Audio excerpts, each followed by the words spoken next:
Buenos días, profesora. Nuestro equipo está conformado por Daisy, Israel, Ángel y su servidor Alejandro. Vamos a comenzar con la explicación de lo que es una tabla de símbolos. Las tablas de símbolos son estructuras para almacenar datos de un programa. Estos datos que se almacenan en las tablas son las variables, las clases, funciones y todos sus atributos que ellas contienen, como lo son las palabras reservadas, atributos de una clase, parámetros de las funciones, y se encargan principalmente de verificar la sintaxis y la semántica de los valores que están determinados en cada código de los programas. Bueno, las tablas, como lo dije anteriormente, sirven para almacenar las variables del programa. Almacenan el tipo de dato, ya sea entero, char, booleano. Esto sirve para las variables normales, digamos. En cuestión de arreglos, las tablas de símbolos almacenan la longitud, el límite inicial y el límite final, y el tipo de datos que va a almacenar. En cuestión de funciones, estas almacenan lo que es el tipo de parámetros que reciben las funciones, el número de parámetros y la forma en que se reciben esos parámetros, ya sea por valor o por referencia. Y también almacenan el tipo de retorno de cada función y determinan si en el momento de compilación todas estas variables están correctamente implementadas para que su compilación sea efectiva en el tiempo más eficiente posible. Y bueno, las aplicaciones principalmente es la comprobación semántica de los programas en tiempo de compilación, ya que esto determina si el programa tiene errores o si tiene algún elemento de sintaxis que no vaya de acuerdo a su variable declarada o a los parámetros de una función. Las tablas de símbolos sirven para que te lo indique de una manera eficiente antes de que se pueda ejecutar el programa. Y bueno, ya que lo compiló de una manera correcta, las tablas de símbolos obviamente sirven para la generación del código del programa. Bueno, las principales funciones de una tabla de símbolos es en el compilador. Existen dos tipos de compiladores: compiladores de varias pasadas y compiladores de una pasada. Los compiladores de varias pasadas pues se manejan como se muestran en las imágenes. En la primera pasada se va al analizador léxico, que es donde ingresan las líneas de código que se tienen, y en el traslado al analizador sintáctico se van pasando los tokens, que son los pequeños fragmentos de código que se pueden decodificar para que se puedan separar los identificadores de las demás instrucciones. Después se pasa, aquí se nota que está la tabla de símbolos, y esta tabla de símbolos tiene conexión con la pasada 2, que sería otra vez de nuevo, o que sería el analizador semántico, que proviene del analizador sintáctico. Y después se va a la generación del código. Esto, cuando se va a la generación del código, es la pasada 3, y eso se da siempre y cuando no haya errores de sintaxis o semánticos. Y se va creando un árbol sintáctico de una pequeña magnitud para resolver o extraer de manera más fácil las operaciones que se van a ocupar con los identificadores. Y este compilador es igual de varias pasadas, pero acá se basa más en un árbol que en una estructura como usualmente se ocupa.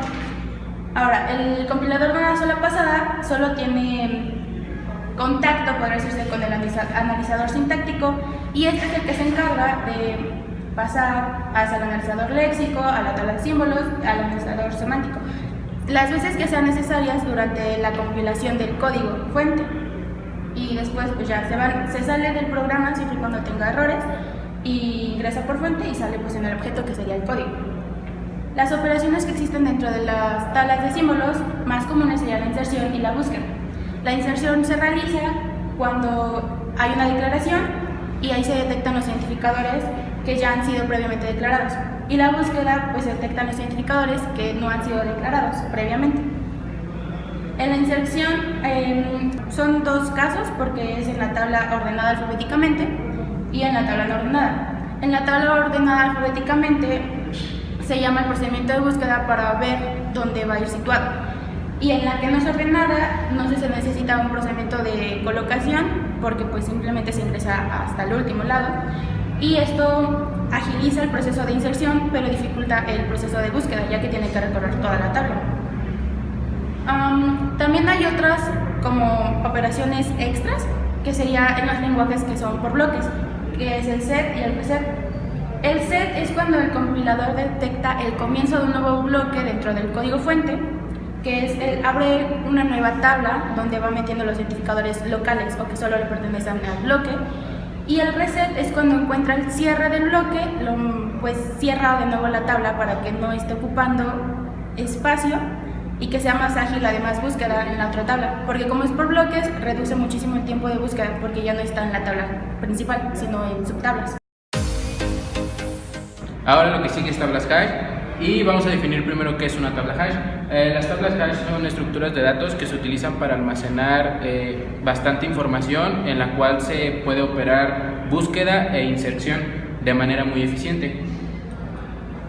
Se forman por tres elementos: una tabla, una función hash y un procedimiento para tratar los casos. Una tabla de un tamaño razonable para almacenar clave y valor, una función hash que recibe la clave y devuelve un índice para acceder a una posición de la tabla, y un procedimiento para tratar los casos, que es en los casos en el que la función anterior, o sea la función hash, devuelva el mismo índice para dos claves distintas. O sea, cuando la función hash devuelve el mismo índice y hay que colocar un elemento en un arreglo en la misma posición en la que ya hay otro elemento, entonces a esto se le conoce como colisión. Una tabla hash almacena un conjunto de pares, un key y un code, en donde la clave o el key es el dato que queremos guardar y el valor o code es el entero positivo que nos indica dónde debemos guardar nuestra clave dentro de la tabla. Y la función hash es la clave que ya nos indica dónde hay que guardar nuestro dato y también dónde debemos buscar si es que lo queremos alguna vez, y regresa un entero positivo. No, para hacer una inserción en una tabla hash, lo que hacemos es, tenemos un determinado grupo de objetos y cada objeto debe ser insertado en la función hash. Esta función hash nos va a devolver un valor que es un número natural que se encuentra entre 0 y n. N es el número de elementos que contiene nuestro arreglo secuencial, y ocurre en diferentes casos cada vez que la función hash nos devuelve un valor entero. Puede ser que ese valor entero tenga un número elevado que rebasa el tamaño del arreglo. Entonces lo que tenemos que hacer es sacar el módulo de ese valor y el módulo con respecto al tamaño del arreglo. Ese nuevo valor va a ser el nuevo índice de nuestro elemento en el cual se va a agregar. Bien, aquí tenemos un algoritmo simple que es el algoritmo de inserción sobre un arreglo que es lineal. En este tenemos una función que busca primero la casilla en la cual se va a agregar el elemento, y si no lo encuentra, en este caso usamos una función o una búsqueda lineal que consiste en buscar una casilla siguiente a la que encontró, por si la casilla que encontró antes ya estaba ocupada. Entonces lo que sigue es buscar una casilla posterior. Existen también otros tipos de búsquedas, como es la expansión cuadrática, que eso se refiere a buscar una casilla el cuadrado de la posición que nos regresó la función de hash o la que buscó el índice principal.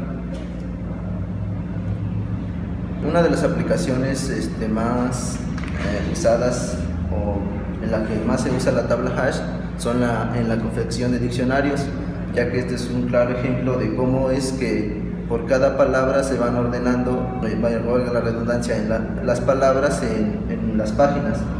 Y como pueden ver, alcanza a ver, aquí está una estructura, la cual consiste en los datos de una palabra, y es como se confecciona sus valores dentro del diccionario. Otras de las aplicaciones que se implementan con tablas hash son la de los compiladores, lo que vienen siendo son las tablas de símbolos, también algunas calculadoras que venden las empresas, las cuales tienen que utilizar las tablas. En general, una aplicación que necesita una estructura de datos con cotas de tiempo eficientes, quiere decir que las búsquedas y las eliminaciones se necesitan que sean eficientes, es cuando se utilizan las tablas hash.